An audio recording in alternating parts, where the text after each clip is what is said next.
আসসালামু আলাইকুম। যারা ছাদ বাগানে ছোট অল্প জায়গার মধ্যে পুঁই শাক চাষ করতে চাচ্ছেন বা পুঁই শাক লাগাতে চাচ্ছেন, তাদের জন্য আমি বলবো এটা বেশি একটি মাটির প্রয়োজন হয় না, তেমন সারের প্রয়োজন হয় না।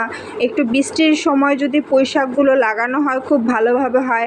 আপনারা দেখতেই পাচ্ছেন এখানে বাজার থেকে আনা আমার পুঁই শাকের যে ডাঁটিগুলো ছিল সেই ডাঁটিগুলো আমি এখানে লাগিয়ে রেখেছি। দেখুন কি সুন্দর করে লাগিয়ে রেখেছি।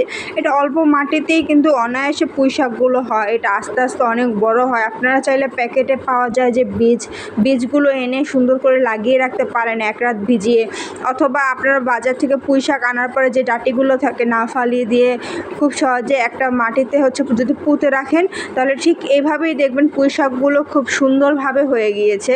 আর আপনি যে অনায়াসে যখন তখন ছাদ থেকে পুঁই শাক নিয়ে খেতে পারবেন। এটা 12 মাসই হয়ে থাকে। তো অল্প মাটিতে অল্প জায়গায় টবের মধ্যে খুব সুন্দর করে যদি কিছু চাষ করতে চান, অবশ্যই পুঁই শাকটা চাষ করার চেষ্টা করবেন। 12 মাসে একটি শাক। এই পুঁই শাকের কিন্তু অনেক গুণাগুণ রয়েছে, তেমন কোনো সারের প্রয়োজন হয় না। তাই আপনি কিন্তু এই পুঁই শাকটিও বেশি বেশি করে ছাদ বাগানে লাগিয়ে রাখতে পারেন। তেমন জায়গার কোনো প্রয়োজন হয় না। অল্প জায়গায় অল্প মাটিতেও কিন্তু পুঁই শাক অনায়াসে হয়ে যায়। তো এ পর্যন্তই। আল্লাহ হাফেজ।